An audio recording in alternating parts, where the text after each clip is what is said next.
Good morning. Thank you for joining us for Salt Solutions Made Simple. I am Lauren Melnick, a registered dietitian and the program specialist for the Expanded Food and Nutrition Education Program at The Ohio State University Extension in Cuyahoga County.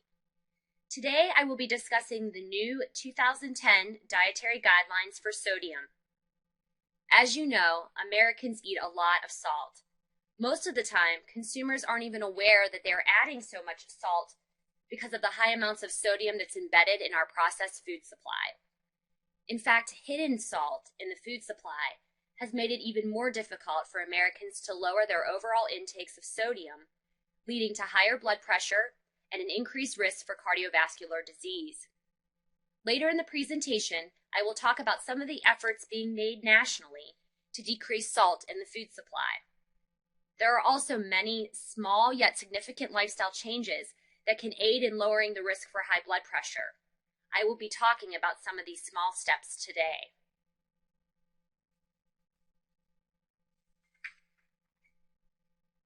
We have a lot of great and useful content to cover today, starting with the definition of hypertension and identifying some of the basic causes of hypertension.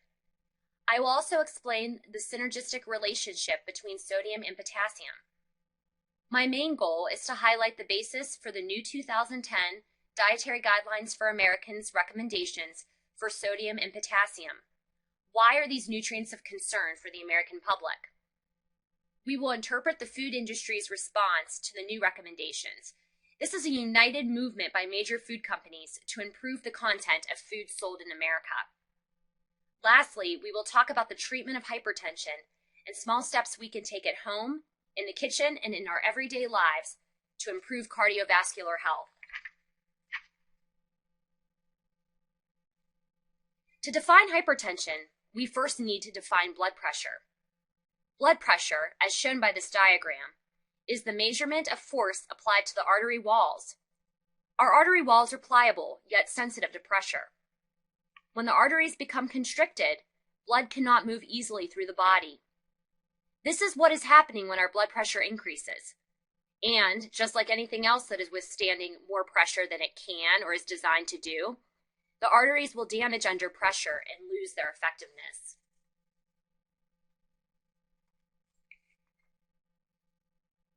When the pressure applied to our artery walls is too intense, the result is hypertension or high blood pressure.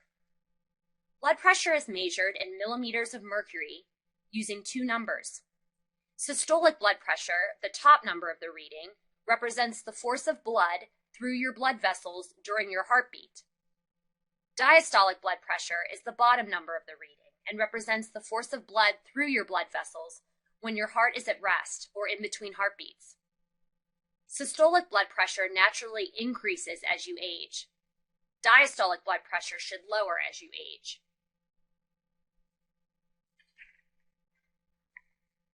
When we talk about normal blood pressure, according to the American Heart Association, we are referring to a reading of 119 or lower over 79 or lower. Prehypertension, those who are at risk for hypertension, is 120 to 139 over 80 to 89. Hypertension is 140 and greater over 90 and greater. As noted in the previous slide, in prehypertension and in hypertension, the heart has to pump more forcefully to get blood moving through the arteries. Thus, the heart and the arteries inherit unwanted strain. Diet plays a significant role in the prevention of hypertension. It is known that the amount of calories that we consume daily increases with age. Thus, our daily sodium intakes increase as well, especially since we typically get more calories from foods that are higher in fat, sodium, and sugar. Increased calories leads to excessive weight gain, which only increases the risk for hypertension and heart disease. Our food supply is oversaturated with salt, which is often used to preserve the quality or the taste of processed foods. Additionally, our palates are used to salt-laden foods, and our taste buds are very sensitive to salt, which makes the transition to foods with less salt or no salt even more difficult. Sodium and potassium, we really can't have one without the other. A diet rich in potassium can counterbalance the effects of too much sodium in healthy individuals. In our bodies, sodium and potassium are in a constant balancing act. When we have a proper balance of sodium and potassium, our cells are able to signal nerve and muscle contractions. One of the most important nerve and muscle contractions involves the beating of our heart and also the vasoaction that takes place in the arteries.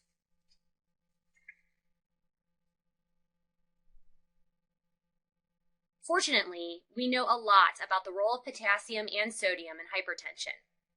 Potassium is vasoactive, meaning it opens up the arteries to increase blood flow. Low intakes of potassium, especially when coupled with a higher intake of sodium, can lead to increased blood pressure. African Americans and hypertensive individuals are more sensitive to the effects of potassium on hypertension than non-blacks or those with normal blood pressure. In order for high intakes of potassium to have a positive effect on blood pressure, sodium intakes need to be low. We cannot continue to eat large amounts of sodium and add potassium-rich foods to the body and expect our blood pressure to lower.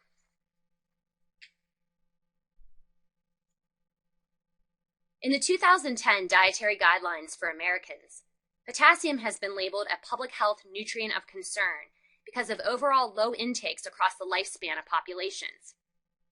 The adequate intake for potassium is 4,700 milligrams a day for healthy adults. To define healthy, we are referring to those adults who have normal kidney function. Persons who are not excreting potassium in a normal nature through the urine may develop hyperkalemia, which is extremely high levels of potassium. Hyperkalemia can lead to a heart attack. It is more likely to occur in individuals who have diabetes, chronic kidney disease, end-stage renal disease, severe heart failure, and adrenal insufficiency.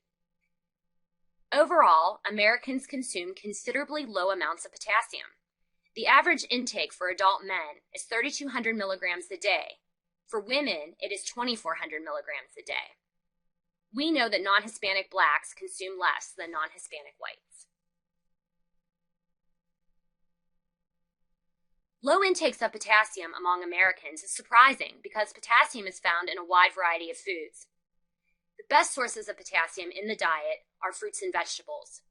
You have probably heard about eating a banana to help a leg cramp. This is because potassium plays a role in reducing cramping, and bananas contain a lot of potassium for their small size. There is about 422 milligrams of potassium in one medium-sized banana. Since fruits and vegetables are generally low among Americans regarding their diet intake, we know that potassium intakes are coming from different sources in the diet. In fact, the top 5 sources of potassium in the American diet are reduced fat milk, 2% and 1%, followed by coffee, chicken and chicken mixed dishes, beef and beef mixed dishes, and 100% orange juice and grapefruit juice.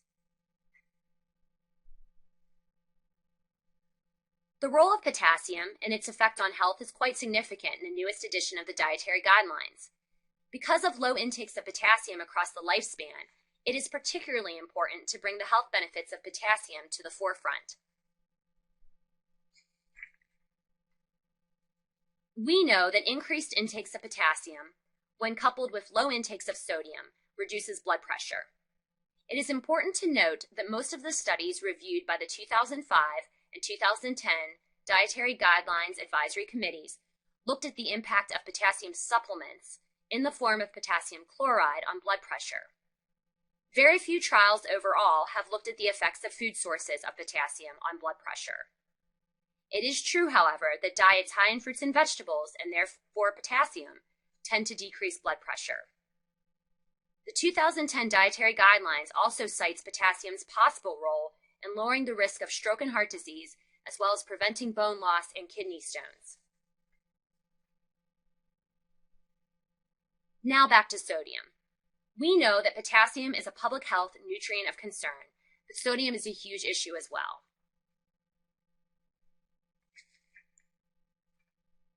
Here are some facts about sodium that are cited in the Dietary Guidelines. Fact: blood pressure levels among children have worsened between 2005 and 2010. Fact: excess of sodium intake raises blood pressure, which is a risk factor for stroke, coronary heart disease, and kidney disease. Fact: elevated blood pressure has also been linked to gastric or stomach cancer. Fact: Americans consume too much sodium, even if they are not trying to consume salt. In fact, 80% of the salt that Americans consume is already contained in packaged and restaurant foods when we buy it. In response to those facts, recommendations for sodium intakes have changed drastically since 2005. The ultimate goal for the general population is to consume no more than 1,500 milligrams each day. For those individuals who are healthy, absent of hypertension or prehypertension, 2,300 milligrams a day is the maximum intake to start, and decreases towards that 1,500 milligram mark are expected. To put this amount in perspective, 2,300 milligrams is roughly 1 teaspoon of salt. It is not a large amount.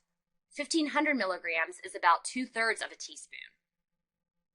The daily recommendation for no more than 1,500 milligrams of sodium is derived from the fact that 70% of U.S. adults comprise populations that are vulnerable to hypertension. This includes African Americans, the overweight and the obese, and all adults ages 50 and older. The reduction from 2,300 milligrams to 1,500 milligrams will occur gradually over time. Internationally, different organizations have varying recommendations for sodium intakes. In this presentation, we are referring to the recommendations presented in the dietary guidelines. You may be surprised that the number one source of sodium in our diets is yeast breads. Yes, bread contains high amounts of sodium, despite appearing to be an unlikely source. This is followed by chicken and mixed chicken dishes, pizza and pasta dishes, and cold-cut luncheon meats and condiments such as ketchup, salad dressings, and soy sauce. Chicken is often injected with salt for flavor. Since cheese is high in sodium, it is no surprise that pizza and pasta are part of the list. Often, consumers want to know if it is better to invest in sea salt over table salt to reduce sodium intakes. The answer is no. Both sea salt and table salt are made from sodium chloride, and both have similar effects on blood pressure. The taste and texture may be slightly different, but the chemical makeup is still the same. In fact, table salt tends to have more iodine, which is an important nutrient.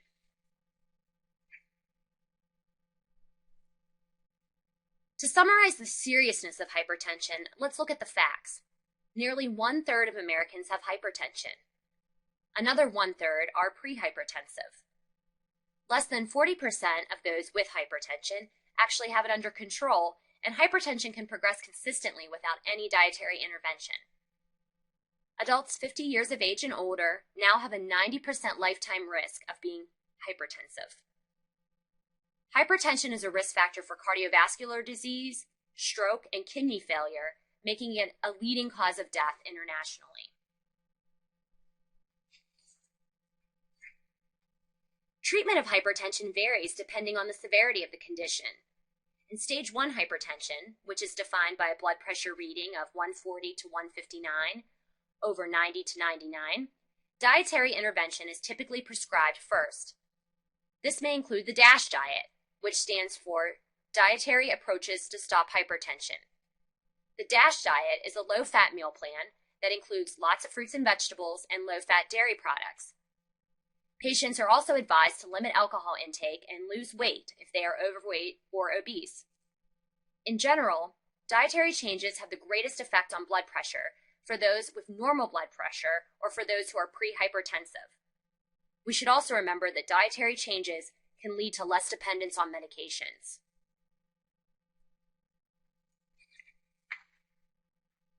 For children, hypertension has become a greater issue. On average, blood pressure increases about 1.9 millimeters of mercury for boys and 1.5 millimeters of mercury for girls each year. According to the National Health and Nutrition Examination Survey, the greatest increases in blood pressure were witnessed among minority youth, especially boys. For the first time, we are seeing that children with high blood pressure experience heart problems that are typically witnessed in adults. These problems include left ventricular hypertrophy, which is the enlargement of the muscle tissue that makes up the wall of the left ventricle, the heart's main pumping chamber.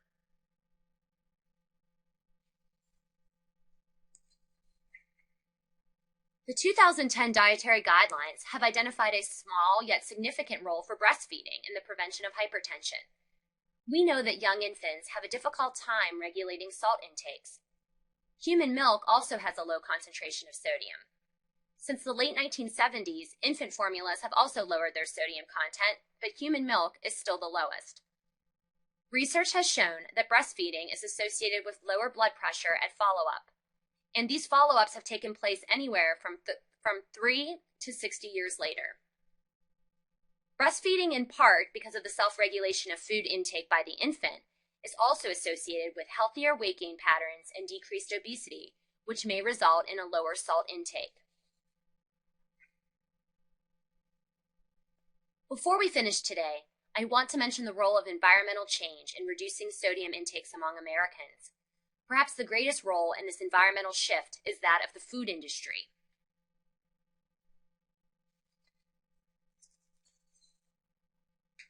The New York City Department of Health and Mental Hygiene is the leader for the National Salt Reduction Initiative. Funded by the U.S. Department of Health and Human Services, the goal of this project is to lower Americans' salt intake by 20% over 5 years by working with the food industry to reduce salt in their products. The initiative has set salt reduction targets for 62 packaged foods and for 25 restaurant food categories. It is important to note that participation in this initiative is voluntary and not regulatory. The following are some of the 28 participating companies that have agreed to be part of the initiative as of March 2011. The National Salt Reduction Initiative has set targets for products and restaurants. Some of these will be met by 2012, others will be met by 2014. For more information on this initiative, please visit the New York City Department of Health and Mental Hygiene website.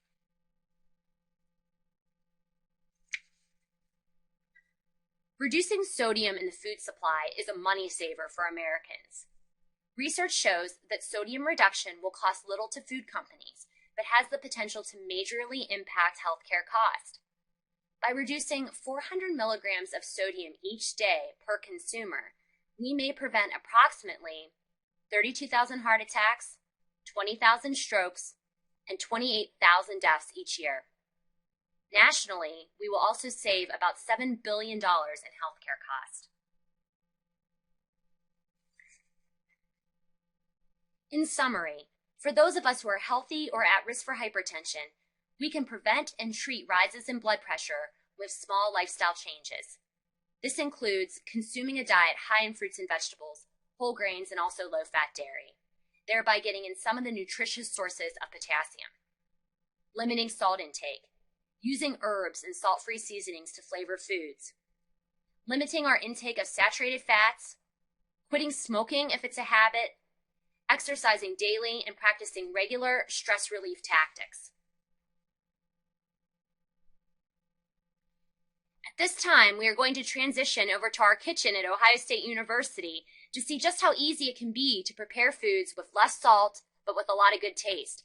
Julie Kennel, who is a registered dietitian and the director of the dietetic internship at Ohio State University, is in the kitchen with Amber Riggin, who is a dietetic intern at Ohio State, and they will be preparing a tasty and low-salt chicken dish. So we will watch their presentation and then come back for any questions that you might have.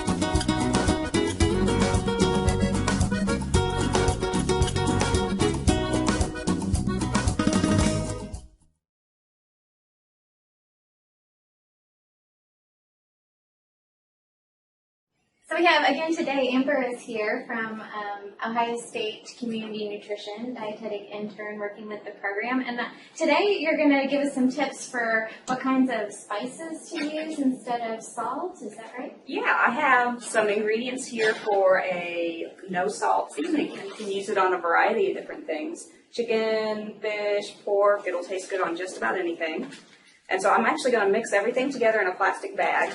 So if you don't have a funnel, Do you want me to hold it? yeah, sure. Okay. And we're mixing it in a bag so you can, you don't have to have a bowl to stir it in. And also when you're done, if you want to put it in a sprinkler container, you can just cut off the end here and make it a little funnel. Right, yeah, homemade funnel. Great. Okay, so we have a lot of different things here. You can actually vary this depending on what your taste is or what you have at home in your spice cabinet.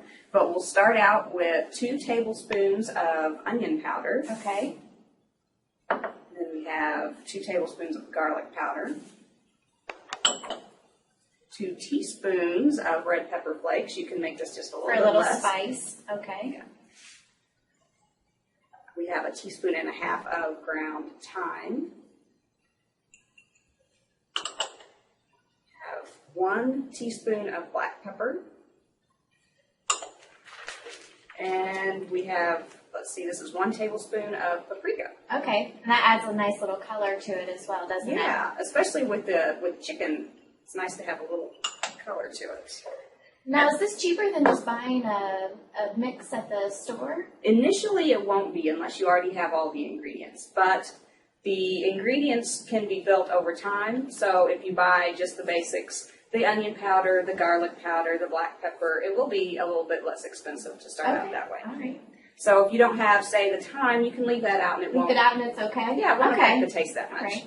And then last is kind of a secret ingredient. We have 1 teaspoon of ginger. Okay. Just shake that up. That's the fun part, right? And how long will this last?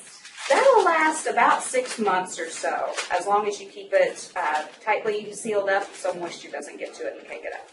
And your average spice will last about a year in the cabinet. Okay. Well, good tips for working with spices. Thank you. Thank you. And you use the spice mix that we made to apply it to a protein kind of dish. Is that correct? Yeah, so we'll show you how you can actually use the dish and use it in a tasty way without even adding any more salt, because some people will probably take this and just add some salt. Oh, right. We don't want to do that. But we're trying to keep it salt-free. preparation, keep the sodium content low. Good. You mix up the breading if you want to. We're going to be making a oven fried chicken today. Oven fried chicken. Okay, should I add the spice to the bowl? So that is 3 tablespoons of our spice mix that we made earlier. Okay. And then we have, that's about 1.5 cups or so of crushed cornflakes. Okay, 1.5 cups. And that'll make it nice and crispy.